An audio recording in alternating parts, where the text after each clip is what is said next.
Ravi Prakash SiliconAndhra hospital Kuchipudi super speciality వైద్య సేవలు పూర్తిగా ఉచితం. తెలంగాణ రాష్ట్రంలో గత 7 సంవత్సరాల నుంచి పెండింగ్లో ఉన్నటువంటి ఫీజు రియంబర్స్మెంట్ స్కాలర్షిప్ బకాయిలను తక్షణమే విడుదల చేయాలని రేవంత్ రెడ్డి ప్రభుత్వాన్ని సూటిగా ఎస్ఎఫ్ఐ నుంచి డిమాండ్ చేస్తున్నాం. ఈ పెండింగ్లో ఉన్నటువంటి ఫీజు రియంబర్స్మెంట్ స్కాలర్షిప్ బకాయిలు విడుదల చేయకపోవడం వల్ల విద్యార్థులు తీవ్రమైనటువంటి అన్యాయానికి గురవుతున్నారు.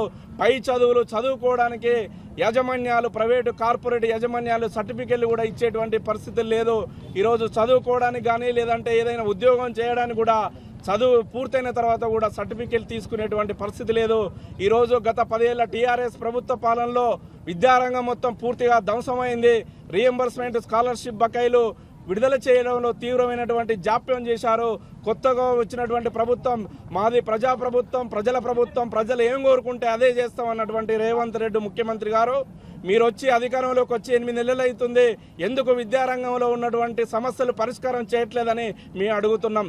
ఎందుకు మీరు కూడా గత ప్రభుత్వం లాగా ఈ 7-8 నెలలు అవుతుంది ఎందుకు రియంబర్స్మెంట్ స్కాలర్షిప్ బకాయిలు ఎందుకు విడుదల చేయట్లేదు, విద్యారంగాన్ని ఎందుకు పూర్తి స్థాయిలో సమీక్ష చేయట్లేదని మీ సందర్భంగా అడుగుతూ, ప్రధానంగా ఈరోజు విద్యాశాఖ మంత్రి లేకపోవడం వల్ల సమస్యలు పేరుకపోతున్నాయి.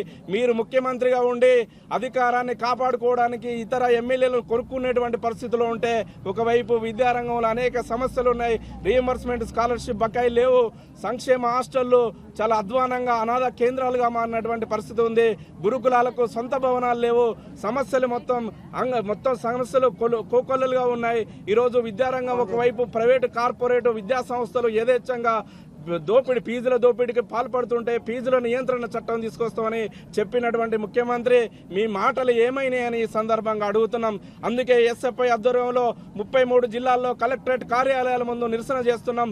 ఈ ఫీజు రియంబర్స్మెంట్ స్కాలర్షిప్లు ఇకనైనా తొందరనే విడుదల చేయాలి, లేకపోతే చలో అసెంబ్లీ కార్యక్రమాన్ని కూడా నిర్వహిస్తాం. తెలంగాణ రాష్ట్రంలో ఉన్నటువంటి 33 జిల్లాల్లో ఎమ్మెల్యేలను, మంత్రులను ఎక్కడికి పడితే అక్కడ అడ్డుకుంటామని కూడా ఈ సందర్భంగా ప్రభుత్వానికి హెచ్చరిక జారీ చేస్తున్నాం. మన జిల్లాకు రావాల్సిన 1100 కోట్ల రూపాయలు తక్షణమే విడుదల చేయాలి అని చెప్పేసి మేము డిమాండ్ చేస్తూ ఉన్నాం. ఎందుకంటే జిల్లా కేంద్రంలో చాలా మంది విద్యార్థులు స్కాలర్షిప్లపై ఆధారపడి చదువుతూ ఉన్నారు. ఈరోజు స్కాలర్షిప్ రానందువలన చాలా మంది విద్యార్థులు విద్యకు దూరమైన పరిస్థితి ఈరోజు రాష్ట్రంలో కనిపిస్తూ ఉంది.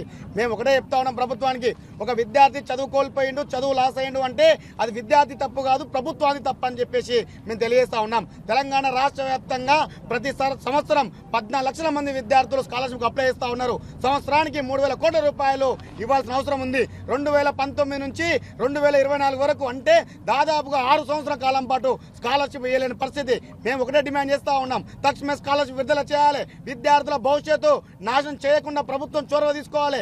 చాలా మంది విద్యార్థులు చదువుకు దూరమై ఈరోజు పంట పొలాలకు కానీ కంపెనీలకు కానీ వెళ్లే పరిస్థితి ఈరోజు రాష్ట్రంలో మహబూబ్నగర్ జిల్లా కేంద్రం కనిపిస్తూ ఉంది. స్కాలర్షిప్ విడుదల చేయకుంటే భవిష్యత్తులో పెద్ద ఎత్తున ఆందోళన చేయడానికి సిద్ధంగా ఉంటామని చెప్పేసి మీడియా ముఖంగా హెచ్చరిస్తా ఉన్నాం. మరిన్ని వీడియోస్ కోసం ఛానల్ ని సబ్స్క్రైబ్ చేయండి. లేటెస్ట్ అప్డేట్స్ కోసం వాట్సాప్ ఛానల్ ని ఫాలో చేయండి.